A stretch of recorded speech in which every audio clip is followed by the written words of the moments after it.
Savaşın hikayesinde bugün Sultan Baybars'ın etkileyici hikayesiyle birlikteyiz. Zincirlerle başladı her şey. Soğuk bir kış sabahı Kıpçak bozkırlarında, bugünkü Kazakistan'ın uçsuz bucaksız steplerinde bir çocuk esir alındı. Adı Baybars'tı. Türkçe'de güçlü kaplan demekti bu. Ama o gün tüccarların elinde bir meta olarak uzun bir yolculuğa çıktı. Sivas'tan geçti, Suriye'den geçti. Sonunda Mısır'a, Kahire'nin gürültülü pazarlarına ulaştı.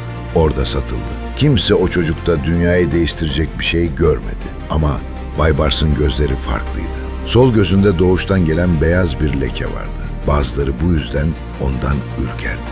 Yıllar sonra anlayacaklardı. O gözle gördükleri şey kendi sonlarıydı. Mısır'daki Memlük sistemi köleleri savaşçı olarak yetiştiriyordu. Bu garip bir düzendi.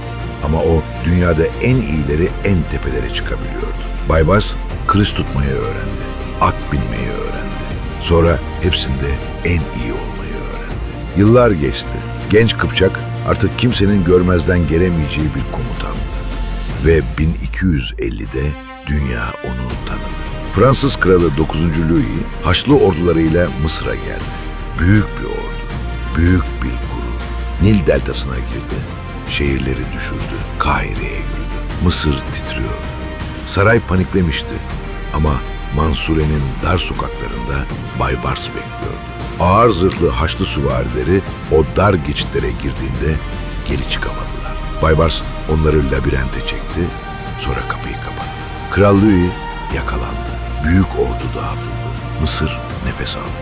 Ve Baybars'ın adı fısıldanmaya başlandı. Ama asıl an henüz gelmemişti. Çünkü ufukta çok daha büyük bir fırtına vardı.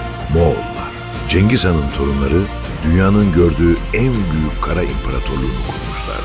Arkalarında bıraktıkları şey enkaz, kül ve sessizlikti. Çin düşmüştü, Orta Asya düşmüştü. İran'ın kadim şehirleri toza dönmüştü. Sonra Bağdat geldi. Abbasi halifesi, yüzyıllardır İslam dünyasının simgesi olan o adam, Moğolların önünde yere kapandı ve öldürüldü. Söylendiğine göre şehrin kütüphaneleri Dicle'ye atıldı. Sular günlerce mürekkepten karardı. Binlerce yıllık bilgelik Nehir'de eridi. Kimse onları durdurmamıştı. Kimse durdurabileceğini sanmıyordu. Şam düşmüştü. Sırada Mısır vardı. 3 Eylül 1260. Filistin. Ayn Calut Vadisi. Moğol komutanı Kitbuğa Noyan ordusunun başında vadiye girdi. Karşısındaki Memlük ordusunu gördü. Muhtemelen küçümsedi. O küçümseme hayatının son büyük hatasıydı.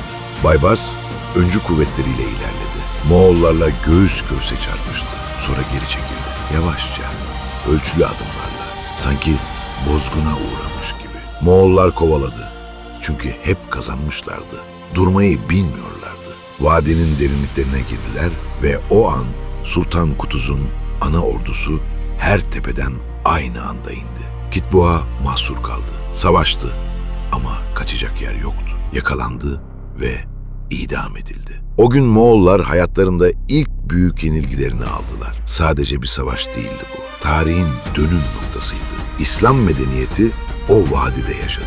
Avrupa'nın doğusuna ilerleyen o dev dalga orada kırıldı. Bir adam sayesinde. Ama Baybars henüz bitmemişti. Kahire'ye zaferle döndüğünde Sultan Kutuz'dan ödülünü istedi. Kutuz onu geçiştirdi. Baybars bekledi. Soğukkanlı, hesaplı, sessiz bekledi. Ve bir gün hava çıkışta sultanın elini sıkmak için öne eğildi ve onu hançerledi. Taht boşaldı. Baybars oturdu. 1260'da Mısır'ın sultanı oldu. Kölelikten imparatorluğa uzanan o yolculuk tamamlanmıştı. Ama Baybars durmadı. Çünkü taht ona yetmiyordu korumak istediği bir dünya vardı.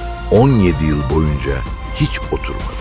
Dünyanın ilk organize posta ağını kurdu. Kahire'den Şam'a haber bir günde ulaşıyordu. Posta güvercinleri, koşu atları, istasyon istasyon uzanan bir istihbarat sistemi. Düşmanları hareket etmeden Baybars zaten biliyordu. Haçlıların asırlardır tuttuğu kaleleri birer birer düşürdü. Kesare'ye, Arsuf, Safed, Jaffa. Her biri bir efsaneydi. Her biri onun önünde yıkıldı. Haçlılar Levant kıyılarında tutunmaya çalışırken Baybars onları adım adım denize sürdü.